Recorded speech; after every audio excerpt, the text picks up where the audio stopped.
On va commencer avec le préavis numéro 11. Donc, c'est un préavis au sujet des legs, des donations et des successions. Donc, vraiment un préavis de base qui est présenté en début de chaque législature. Et puis ensuite, le plafond d'endettement. Alors là, une nouveauté.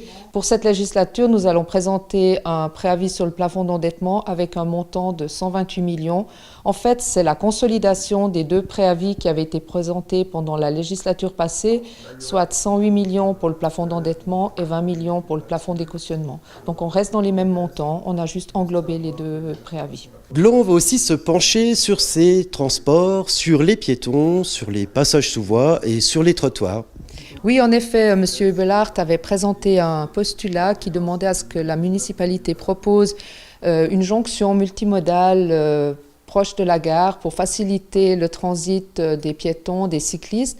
Et là, il y a justement une proposition, parce que dans un premier temps, on ne peut pas faire beaucoup plus, c'est surtout d'essayer de trouver une solution au niveau du tunnel sur l'avenue du Mont-Blanc, qui est exactement sous les voies de chemin de fer, avec des passerelles qui pourraient permettre en fait aux piétons, aux cyclistes de pouvoir passer d'un côté d'un autre, et puis ainsi d'éviter de devoir cheminer jusqu'à la gare pour revenir de l'autre côté pour prendre le train. Donc c'est vraiment une solution pour faciliter la vie des gens. Gland, plus que jamais, promeut l'équité salariale.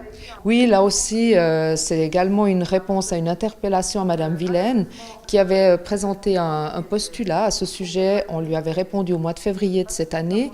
Elle demandait à ce qu'on mette en place un projet d'équal salary pour nos employés. Finalement, là, on lui répond qu'on a décidé de poursuivre notre politique salariale, que ce soit au niveau des hommes, des femmes, avec une totale équité, également en proposant à nos cadres féminines de pouvoir poursuivre leur carrière le mieux possible.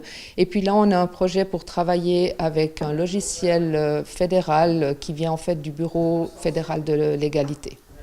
Reporté il y a un mois, eh bien, ce sera pour ce conseil le vote sur le carrefour de la Combat et sur le PPA du même nom. Jeudi, un conseil important avec la votation du conseil communal pour le préavis du plan d'affectation de la Combat et puis également pour le carrefour. Donc je pense un préavis assez difficile et puis qu'il faudra bien gérer. Il se murmure que le huis clos pourrait être demandé pour voter sur le PPA de la Combat et le carrefour attenant. Oui, en effet, la municipalité a demandé à ce que le huis clos soit instauré pour cette discussion. C'est la première fois ?